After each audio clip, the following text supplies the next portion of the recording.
పల్నాడు జిల్లా మా ఎస్పీ గారి ఉత్తర్వుల మేరకు మరియు మా ఎస్పీ గారికి రాబడిన సమాచారం మేరకు ఈరోజు మమ్మల్ని ఇక్కడికి కార్డినెన్స్ సెర్చ్ ఆపరేషన్ కోసం మాదల గ్రామం, ఇది Sattenapalli rural limits Muppalla police station పరిధిలో ఈ మాదల అనే గ్రామం ఉంది. ఈ గ్రామంలో ఫ్రీక్వెంట్గా ఇంతకుముందు కూడా దీనికి బాగా ఫ్యాక్షన్ సంస్కృతి ఉంది ఈ ఊర్లో. అయితే ఈ మధ్యకాలంలో ముఖ్యంగా ఎలక్షన్ టైంలో బాగా గొడవలు అయినాయి ఇక్కడ. అదేవిధంగా ఆ సంస్కృతిని కంటిన్యూ చేస్తూ ఈ ముస్లిం వర్గంలోనే రెండు వర్గాలు ఏర్పడ్డాయి ముస్లిం కమ్యూనిటీలో. వీళ్ళు ఒకరికొకరు రీసెంట్గా కూడా చిన్న చిన్న ఇష్యూస్ మీద కూడా చాలా బాగా ప్లేరప్ చేస్తూ ఉన్నారు. ఊర్లో గ్రూపులు అయి కొట్టుకోవడాలు, గ్రూపులు అయి రాళ్ళు వేసుకోవడాలు, గ్రూపులు అయి సీసాలు వేసుకోవడాలు, ఈ సంస్కృతి బాగా ఉంది ఇక్కడ. అందుకోసం ఈరోజు ఈ కార్డినెన్స్ సెర్చ్ ఆపరేషన్ రాబడిన సమాచారం మేరకు ఎస్పీ గారి ఉత్తర్వుల మేరకు చేయడం జరిగింది. ఇందులో భాగంగా సుమారు 110 మంది ఆఫీసర్లు మెన్ను సబ్ డివిజన్ నుంచి తీసుకొచ్చి చేయించడం జరిగింది. ప్రతి ఇల్లు కూడా బాగా ఇల్లే కాకుండా ఇంటి చుట్టూ ఉన్నటువంటి ఊరు చుట్టూ ఉన్నటువంటి వాములు, గడ్డి వాములు, ఇళ్ల పైన డ్రోన్ కూడా వేసి చూడటం జరిగింది.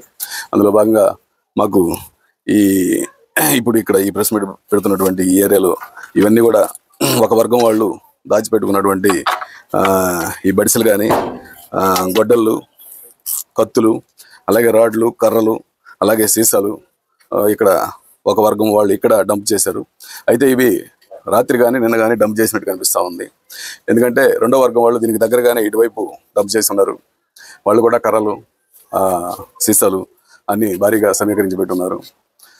మరి వీళ్ళు ప్రీవియస్గా మా ఎస్ఐ గారు, సిఐ గారు రాబడిన సమాచారం మేరకు ఒక వర్గం నుంచి 11 మంది, ఇంకొక వర్గం నుంచి 11 మందిని బైండ్ ఓవర్ చేయడం, అలాగే వాళ్ళని 160 అంటే జగడం బజార్లో గొడవ పడటం, దాన్ని అఫ్రే అంటారు. ఆ అఫ్రేలో భాగంగా వీళ్ళందరినీ కోర్టులో కూడా ప్రొడ్యూస్ చేయడం జరిగింది. మరి అదేవిధంగా 107 కూడా ఎంఆర్ఓ దగ్గర బైండ్ ఓవర్ చేద్దాం అనుకుంటా ఉన్నాం. ఈలోపే వాళ్ళు చట్టాన్ని అతిక్రమించి ఒక పక్క ఒక కేసు నడుస్తుంది, దాన్ని లెక్క చేయకుండా వీళ్ళు అట్లా ఈరోజు ఈ విధంగా వెపన్స్, డెడ్లీ వెపన్స్ సమీకరించి కొట్టుకోవడానికి ప్లాన్ చేస్తున్నట్టుగా రాబడిన సమాచారం మేరకు ఈ కార్డినెన్స్ సెర్చ్ ఆపరేషన్ ఈ ఊళ్ళో చేయడం జరిగింది. ఇందులో భాగంగా సుమారు ఒక 1 డజన్ కర్రలు, కొట్టుకోవడానికి అనువైన కర్రలు, అలాగే ఒక 30 వరకు సీసాలు, అలాగే ఒక గొడ్డలి, ఒక సెకిలు, ఒక బడిసె, ఒక చిన్న బడిసె, పెద్ద బడిసె, రోకల బండలు అన్నీ కూడా ఇక్కడ సీజ్ చేయడం జరిగింది. అదేవిధంగా దీనికి ఆనుకొని పక్కన నియర్ ప్లేస్లో అవతల వాళ్ళు కూడా డంప్ చేసి పెట్టున్నారు. వాళ్ళు ఈ వేరుశనగ పొత్తులు పైన ఉండేటువంటి పొత్తు అంతా తీసుకొచ్చి దాన్ని కింద మంచి కర్రలు, అదేవిధంగా సీసాలు దాచిపెట్టడం జరిగింది. ఓపెన్గానేమో కొన్ని పెట్టడం జరిగింది, దాచిపెట్టడం కొన్ని జరిగింది. సో ఇవన్నీ కూడా చర్చలో భాగంగా మేము వెలికి తీయడం జరిగింది. ఇవన్నీ కూడా ఇప్పుడు ఈరోజు ఎంఆర్ఓ గారి సమక్షంలో సీజ్ చేయడం జరుగుతుంది.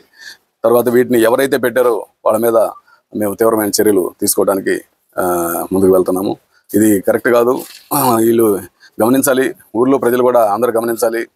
మిగతా ప్రజలందరూ కూడా మేము ఆల్రెడీ అన్ని ఏరియాల్లో చేస్తున్నాం ఇలా ప్రాబ్లం ఉన్నటువంటి ఏరియాల్లో. మరి ఈ విధంగా ఈ సంస్కృతి ఎంత కరెక్టో మీరు ఆలోచించాలి. ఈ సీసా ఒకటి పగిలిందంటే వాళ్ళు ఆ సీసాకి అసలు ఎవరు సంబంధం లేనటువంటి, ఈ గొడవలకి సంబంధం లేనటువంటి వాళ్ళు కూడా చాలా రక్తం పాతంతో అయ్యే పరిస్థితి వస్తుంది. కాబట్టి అది దయచేసి అందరూ గమనించాలి. దీన్ని ఎవరు ఎంకరేజ్ చేయొద్దు. కానీ వీళ్ళు ఉదయం నుంచి సాయంత్రం దాకా పనిచేసుకుంటేనే బతికే కుటుంబాలు ఇవి. మరి వీళ్ళలో ఆ విష సంస్కృతి, ఆ యొక్క కల్చర్ అలాగే నడుస్తూ ఉంది. కాబట్టి ముందుగా వీళ్ళందరినీ కూడా మేము అదుపులోకి తీసుకున్న తర్వాత వీళ్ళకి సరైన కౌన్సిలింగ్ చేసి వీళ్ళలో మార్పు కోసం మేము ఒక పీస్ కమిటీ కూడా వేసి, ఆ పీస్ కమిటీ ద్వారా ఇలాంటి చర్యలు మళ్ళీ ముందు జరగకుండా ఉండేదానికి కూడా ప్రయత్నం చేస్తున్నాం. అదేవిధంగా ఈ మాదల విలేజ్లో ఒక పాత సంస్కృతి ఏంటంటే టక్కన రోడ్డు మీదకి వచ్చి బండలు వేసుకోవడము, ఆ సంస్కృతి ఉంది. అందుకని బండలు ఏమన్నా ఉన్నాయనే ఈరోజు డ్రోన్ పెట్టి మొత్తం నీళ్లు కూడా ఇళ్ల పైన, ఇళ్ల కింద చూసాము. లక్కీగా బండలు అయితే ఇంకా ఏం దొరకలేదు.